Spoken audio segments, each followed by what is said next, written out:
नमस्कार दोस्तों, स्वागत है आपका एएस एजुकेशन क्लासेज में। फ्रेंड्स, आज हम इस वीडियो में डिस्कशन करेंगे क्लास 9th का chapter number first, matter surrounding us. इसका एक इम्पोर्टेंट सब चैप्टर है जिसका नाम है एलिमेंट्स, कंपाउंड एंड मिक्सचर। इस वीडियो में हम एलिमेंट, कंपाउंड और मिक्सचर्स के बारे में डिस्कशन करेंगे। दोस्तों, अगर वीडियो आपको सही लगे, आपको इस वीडियो से कुछ नॉलेज मिले, तो वीडियो को लाइक, शेयर और चैनल को सब्सक्राइब जरूर कर दें। तो चलिए दोस्तों, वीडियो स्टार्ट करते हैं। सबसे पहले हम बात करेंगे एलिमेंट के बारे में, उसके बाद कंपाउंड और बाद में बात करेंगे हम मिक्सचर की। तो दोस्तों, एलिमेंट के बारे में हम बात करते हैं, एलिमेंट क्या होता है। एलिमेंट को डिस्कशन करने से पहले हम डिस्कशन करेंगे मैटर क्या होता है। मैटर को इंग्लिश में हम द्रव बोलते हैं। द्रव द्रव क्या होता है? द्रव्य, इसको इंग्लिश में हम मैटर बोलते हैं। प्रत्येक ऐसी वस्तु जिसमें कुछ भार होता है, इसका मतलब है, भार का मतलब होता है वजन होना, वेट। ऐसी वस्तु जिसमें वेट हो, वजन हो, जो स्थान घेरती है, स्पेस ऑक्यूपाई करती है, वह जिसका अनुभव हम अपनी ज्ञानेंद्रियों द्वारा कर सकते हैं। जिसका हम अनुभव कर सकते हैं अपनी ज्ञानेंद्रियों द्वारा। ज्ञानेंद्रियों का मतलब है आँख, कान, नाक के द्वारा, त्वचा के द्वारा हम उसको महसूस कर सकते हैं, फील कर सकते हैं। उसे हम द्रव्य कहते हैं, यानी मैटर कहते हैं। तो द्रव्य की एक सिंपल सी परिभाषा हो जाएगी, द्रव्य वह पदार्थ होते हैं जिसमें कुछ भार हो, यानी वजन हो, इंग्लिश में हम बोले तो वेट हो, स्पेस ऑक्यूपाई करे, जिसका अनुभव हम अपनी ज्ञानेंद्रियों द्वारा कर सकें, उसे हम द्रव्य कहते हैं। इसमें जड़ता यानी कि इनर्शिया, वह अवरोध उत्पन्न करने की क्षमता विद्यमान होती है। यानी कि जब हम इसको अपनी जगह से हटाएं तो उसका ये विरोध करे, वो द्रव्य में ऐसी गुण होता है, तथा ऊर्जा द्वारा इसकी अवस्था में परिवर्तन हो सकता है। यानी कि हम जब इसको ऊर्जा दें तो एक अवस्था से दूसरी अवस्था में इसमें परिवर्तन हो जाए, उसे हम द्रव्य कहते हैं। तो द्रव्य को समझ में आ गया दोस्तों। अगर द्रव्य से संबंधित कोई क्वेश्चन है आपके दिमाग में तो आप कमेंट बॉक्स में कमेंट कर सकते हैं, जिसका जवाब हम वीडियो के तुरंत बाद आपको देंगे। तो द्रव्य क्या हुआ? जिसमें भार हो, जो स्थान घेरती हो, तथा जिसका अनुभव हम अपनी ज्ञानेंद्रियों द्वारा कर सकते हैं, उसे हम द्रव्य कहते हैं। मान के चलिए एक पुस्तक हमारे सामने है, पुस्तक का कुछ वजन होता है। सपोज दैट उसका वजन हुआ 200 ग्राम, 300 ग्राम, 500 ग्राम या 1 किलो, जो भी वजन हो, तो उसमें वजन हुए, वह स्थान घेरती है। जब हम उसको रखते हैं तो वो स्थान घेरती है। कितना स्थान घेरा, तो वो द्रव्य के अंतर्गत आती है। और उसको हम अनुभव कर सकते हैं, उसको हम फील कर सकते हैं, टच करके देख सकते हैं, तो उसे हम द्रव्य बोलेंगे।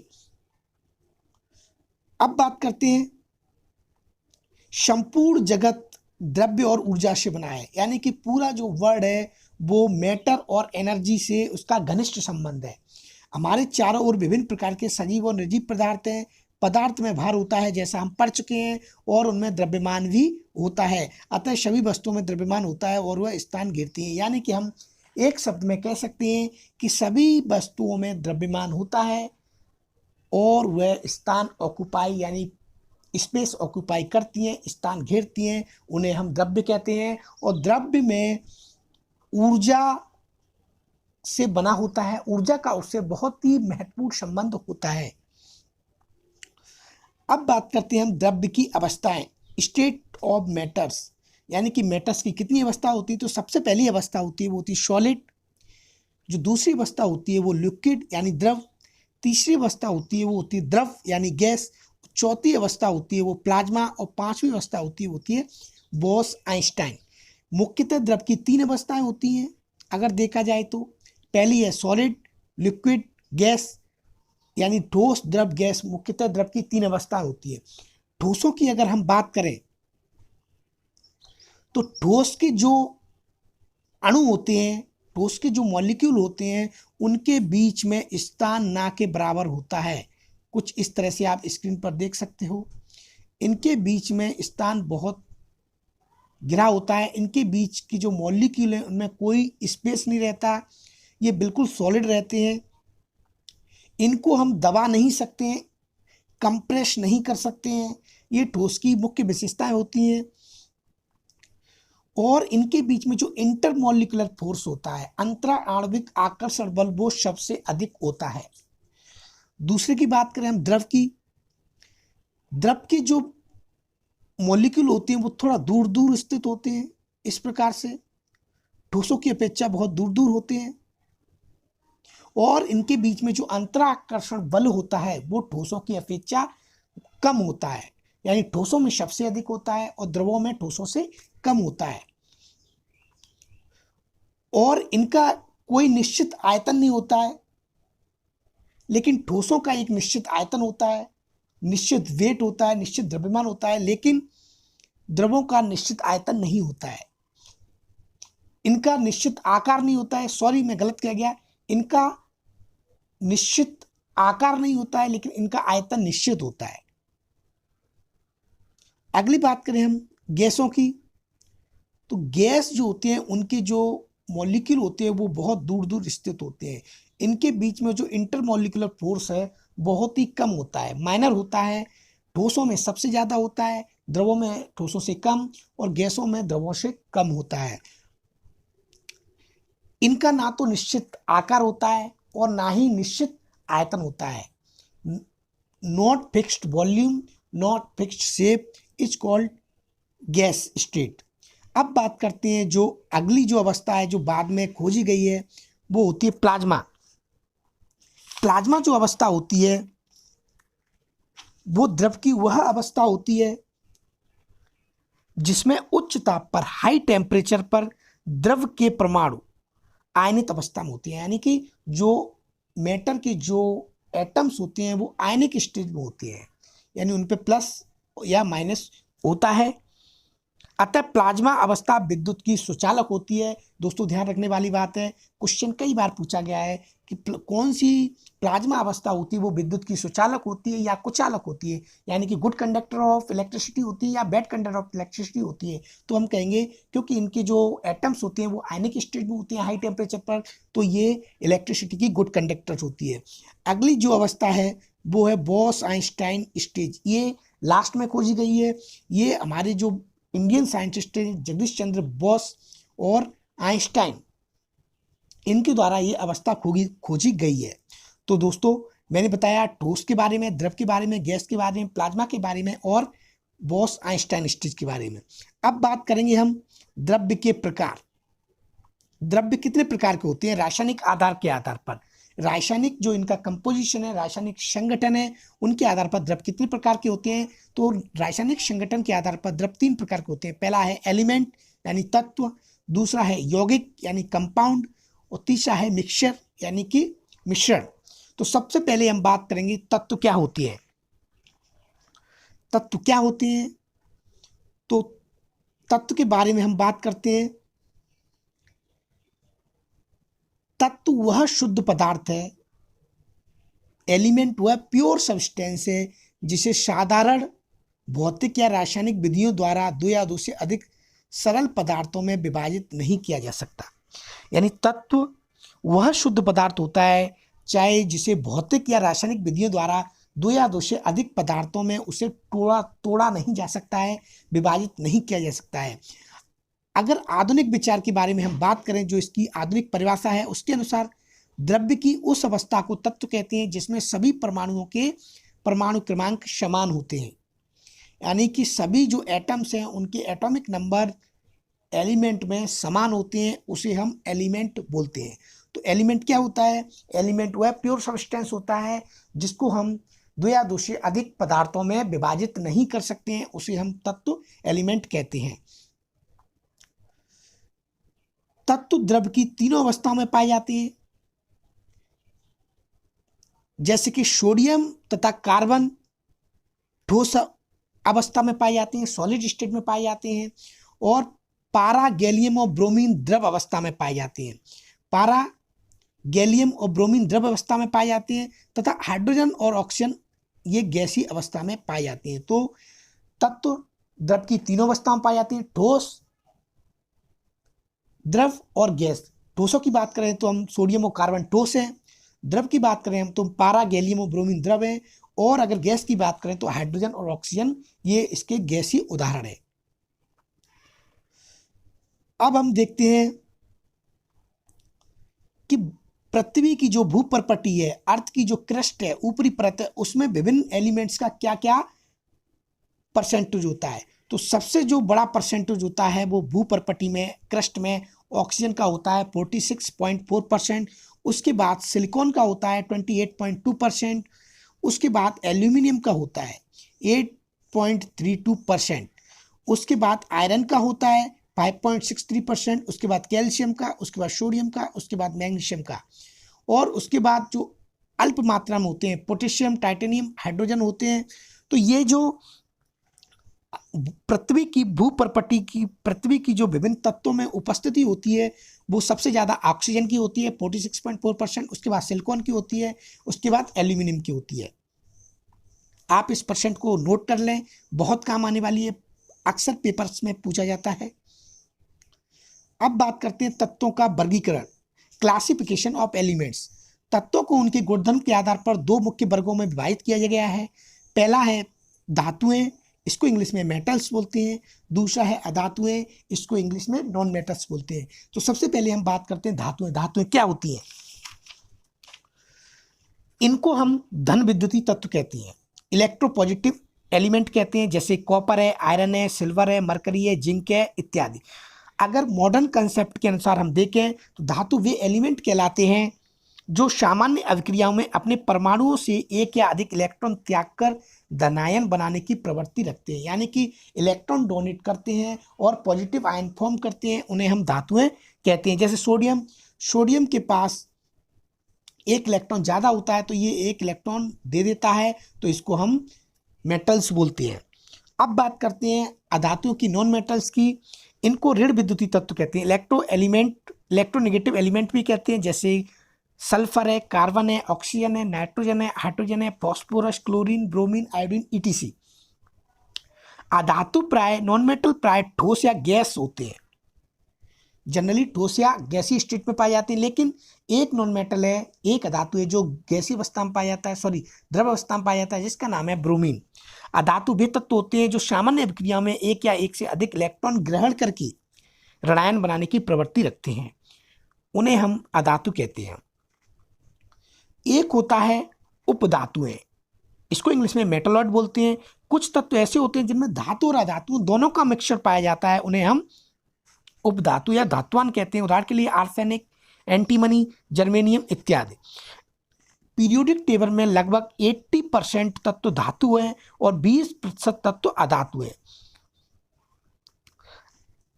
अब बात करते हैं हम कंपाउंड की। कंपाउंड क्या होती है? यौगिक वे शुद्ध पदार्थ होते हैं, वे प्योर सब्सटेंस होते हैं जो एक से अधिक तत्वों के परमाणु की एक निश्चित अनुपात में रासायनिक संयोग से बनते हैं। ध्यान रखना, निश्चित अनुपात में रासायनिक संयोग से जो बनते हैं उन्हें हम कंपाउंड बोलते हैं, यौगिक बोलते हैं। निश्चित अनुपात होना चाहिए। जैसे उदाहरण के लिए हम लेते हैं जल, वाटर। वाटर का जो फॉर्मूला होता है वो H2O होता है। इनमें जो रेशियो होता है वो होता है A1:8, यानी कि जो हाइड्रोजन का रेशियो होता है 1 होता है, ऑक्सीजन का रेशियो होता है वो 8 होता है। ये रेशियो हाइड्रोजन में सदैव बना रहेगा, चाहे हम किसी भी सोर्स का जल ले लें, जैसे कि नदी का ले लें, तालाब का ले लें, समुद्र का ले लें, उसमें जो रासायनिक संयोग है एक निश्चित अनुपात होगा हाइड्रोजन और ऑक्सीजन का, वो होगा 1:8। हाइड्रोजन के 2 परमाणु तथा ऑक्सीजन के 1 परमाणु से एक निश्चित अनुपात में रासायनिक संयोग से जो बनते हैं उन्हें हम यौगिक कहते हैं। हाइड्रोजन का इसमें जो परमाणु भार होता है वो 1 होता है, जबकि ऑक्सीजन का जो परमाणु भार होता है वो 16 होता है। तो वैसे देखा जाए तो 2:16 होता है, लेकिन जब इसका सरल रेशियो निकालेंगे तो 1:8 होगा, क्योंकि 2 से इसको डिवाइड करेंगे तो 1 2 8 16, तो 1:8 होता है। अर्थात यौगिक वह पदार्थ होते हैं जिसके अणु विभिन्न प्रकार के परमाणुओं के निश्चित अनुपात में रासायनिक संयोग से बनते हैं। अब बात करेंगे हम यौगिकों की विशेषताएं। तो पहले ये निश्चित अनुपात, यानी कि इनका एक निश्चित अनुपात होना चाहिए। जैसा कि जल में देखा हमने 1:8 निश्चित अनुपात है। अगर 2:3 नहीं हो सकता, ये गलत होगा, जल नहीं बनेगा। दूसरा है समांगता, होमोजीनियसिटी। उनमें समानता होना जरूरी है, समान अनुपात होना जरूरी है। तीसरा है ऊर्जा परिवर्तन, अगर हम ऊर्जा परिवर्तन करते हैं तो उसकी अवस्था में परिवर्तन हो जाता है। चौथा है इसको पृथक्करण कर सकते हैं, उनको सेपरेशन कर सकते हैं, उनका अलग अलग उनके अणुओं में परमाणुओं में विभाजित कर सकते हैं। पांचवा है रासायनिक बंधन, केमिकल बॉन्डिंग, इनकी केमिकल बॉन्डिंग की वजह से ही यौगिकों का निर्माण होता है। अब बात करते हैं मिक्सचर क्या होता है। तो जब दो या दो से अधिक तत्वों अथवा यौगिकों को, दो या दो से अधिक तत्व हो सकते हैं या यौगिक हो सकते हैं, बिना किसी निश्चित अनुपात के, ध्यान रखना दोस्तों, बिना किसी निश्चित अनुपात के, उनका कोई निश्चित अनुपात नहीं होता है। अगर कोई निश्चित अनुपात हो गया तो वो यौगिक हो जाएगा। इनमें कोई निश्चित अनुपात नहीं होता है, तो जब इनको मिलाया जाता है तो किसी नई वस्तु का निर्माण नहीं होता है। ऐसे पदार्थ को या अशुद्ध पदार्थ को हम मिश्रण कहते हैं। मिक्सचर में हम कोई भी रेशियो मिला सकते हैं, तत्वों का या यौगिकों का। इसमें अवयवी पदार्थों के गुण विद्यमान रहते हैं और इन्हें भौतिक विधियों द्वारा पृथक किया जा सकता है। इनको भौतिक विधियों द्वारा हम अलग अलग कर सकते हैं। उदाहरण के लिए ठोसों का मिश्रण, जैसे सीमेंट है, बारूद है, ये ठोस का मिश्रण होता है। दूसरा देते हैं ठोस द्रव का मिश्रण, यानी कि इसमें एक ठोस हो एक द्रव हो। चीनी का विलयन, द्रव इसमें पानी है, जल है, और ठोस इसमें चीनी है, इनका मिश्रण। चीनी और दूध का मिश्रण, समुद्र। अब बात करते हैं हम मिश्रण के प्रकार की। मिश्रण के कौन कौन से प्रकार होते हैं। तो जनरली देखा जाए तो मिश्रण के दो प्रकार होते हैं। एक होता है समांगी मिश्रण, दूसरा होता है विषमांगी मिश्रण। समांगी मिश्रण को हम इंग्लिश में होमोजीनियस मिक्सचर बोलते हैं और विषमांगी मिश्रण को हम हेटेरोजीनियस बोलते हैं। होमोजीनियस क्या होता है इसके बारे में हम बताते हैं आपको। जैसे कि जिस मिश्रण के प्रत्येक भाग के सभी गुण एक समान होते हैं उसे हम समांगी मिश्रण कहते हैं। यानी कि कोई हमने मिक्सचर बनाया, चीनी और जल का मिश्रण बनाया और इसको अच्छी तरह से घोल दिया, फिर हम देखते हैं कि हर जगह उस मिश्रण में प्रत्येक भाग के सभी गुण एक समान होते हैं। चाहे हम उस गिलास में से नीचे से लें चाहे ऊपर से लें, उसके प्रत्येक भाग में गुण एक समान होंगे तो हम उसे बोलेंगे समांगी मिश्रण। उदाहरण के लिए चीनी का जल में विलयन, नमक का जलीय विलयन, ये समांगी मिश्रण के उदाहरण हैं। दो या दो से अधिक मिश्रणी द्रवों का मिश्रण भी समांगी होता है, जैसे अल्कोहल तथा जल का मिश्रण समांगी होता है। सभी समांगी मिश्रण विलयन कहलाते हैं। दोस्तों ध्यान रखना, जो सभी समांगी मिश्रण होते हैं वो विलयन कहलाते हैं, सॉल्यूशन कहलाते हैं। अतः दो या दो से अधिक पदार्थों के आपस में मिलने से बने हुए समांगी मिश्रण को, जिसके प्रत्येक भाग की संरचना एक जैसी हो, विलयन कहते हैं। विलयन में जो अवयव कम मात्रा में होता है उसे हम विलेय बोलते हैं, सॉल्यूट, तथा जो अवयव अधिक मात्रा में होता है उसे हम विलायक बोलते हैं, सॉल्वेंट बोलते हैं। अब बात करते हैं विषमांगी मिश्रण की। जिस मिश्रण के प्रत्येक भाग के गुण एक समान नहीं होते हैं उसे हम विषमांगी मिश्रण बोलते हैं। इंग्लिश में हम इसे हेटेरोजीनियस मिक्सचर बोलते हैं। इसकी रचना एक जैसी नहीं होती है, इसके विभिन्न अवयवों के बीच पृथक्करण सीमा स्पष्ट दिखाई देती है। उदाहरण के लिए रेत तथा जल का मिश्रण, पेट्रोल तथा जल का मिश्रण। अब बात करते हैं हम मिश्रण के पृथक्करण की विधियां। तो सबसे पहली जो मिश्रण को पृथक्करण की विधियां है वो है रवाकरण, यानी इंग्लिश में हम इसे क्रिस्टलाइजेशन बोलते हैं। इसमें क्या होता है कि किसी विलयन को धीरे धीरे जब हम ठंडा करते हैं तो उसको ठंडा करके जब ठोस अवस्था में बदल जाती है तो उसका क्रिस्टलाइजेशन हो जाता है, रवा बन जाते हैं, रवेदार बन जाते हैं। जिस प्रकार आपने रवा देखा होगा, सूजी, उसी प्रकार बदल जाते हैं। इसको हम बोलते हैं क्रिस्टलाइजेशन। इस विधि द्वारा ठोस अकार्बनिक पदार्थों के मिश्रण की अवयवों या संगठनों का पृथक्करण किया जाता है। अकार्बनिक, इनऑर्गेनिक सब्सटेंसों का पृथक्करण किया जाता है। उदाहरण के लिए चीनी व नमक के मिश्रण को एथिल अल्कोहल में घोलकर 75 सेल्सियस डिग्री पर गर्म करके इसी विधि से अलग करते हैं। अगला है आसवन, डिस्टिलेशन। किसी द्रव को बाष्पीकृत करके पुनः ठंडा करने के प्रक्रम को आसवन बोलते हैं। किसी द्रव है उसको इवोपरेट करते हैं, उसका बाष्प में बदल जाता है, फिर उसको ठंडा करके पुनः द्रव में बदल जाता है तो हम इसे बोलते हैं डिस्टिलेशन। यदि मिश्रण में विभिन्न संगठनों के क्वथनांक में पर्याप्त अंतर होता है तो यह काफी उपयुक्त होती है। क्वथनांक क्या होता है? जब ऐसा टेम्परेचर जिस पे कोई द्रव उबलने लगता है तो उसे हम क्वथनांक होते हैं। इस विधि से अलग करने के लिए क्वथनांक बिंदु दोनों पदार्थों का अलग अलग होना चाहिए, तभी इसको हम अलग कर सकते हैं। अगला है प्रवाजी आसवन, फ्रैक्शनल डिस्टिलेशन। ऐसे मिश्रण जिनके संगठनों के क्वथनांक में कम से कम अंतर होता है। आसवन में अधिक अंतर होता है लेकिन प्रवाजी आसवन में कम से कम अंतर होता है, तो हम उसे पृथक करने के लिए फ्रैक्शनल डिस्टिलेशन विधि का प्रयोग करते हैं। उदाहरण के लिए भूगर्भ से निकाले गए पेट्रोलियम के विभिन्न संगठनों को, जैसे पेट्रोल, केरोसिन, डीजल आदि को इसी विधि से पृथक करते हैं। अगला है भाप आसवन, स्टीम डिस्टिलेशन। इस विधि से उन कार्बनिक पदार्थों का शुद्धिकरण किया जाता है जो कि जल में अम्लीय होते हैं, जल में घुलते नहीं हैं, परंतु गर्म करने पर वाष्पशील हो जाते हैं और प्राय अपने क्वथनांक पर अपघटित हो जाते हैं, जैसे methyl alcohol, acetyl acetone, ethyl alcohol आदि का पृथक्करण करने के लिए भाप आसवन विधि का प्रयोग किया जाता है। अगला है ऊर्ध्वपातन, सब्लिमेशन। इसमें क्या होता है? यदि किसी ठोस पदार्थ को गर्म करने पर वह बिना द्रव में बदलते हुए बाष्पीकृत हो जाता है तो इसे हम ऊर्ध्वपातन कहते हैं। ऐसे पदार्थों को हम सब्लिमेट सब्सटेंस बोलते हैं। उदाहरण के लिए जैसे Kapoor, naphthalene, anthracene, ammonium chloride, benzoic अम्ल आदि को इसी विधि द्वारा अलग किया जाता है। अगला है महत्वपूर्ण विधि है फिल्ट्रेशन, पृथक्करण, निष्पंदन, जिसको छानना बोलते हैं। यदि किसी द्रव में कोई ठोस पदार्थ निलंबित होता है तो उसे अलग करने के लिए इस विधि का प्रयोग करते हैं।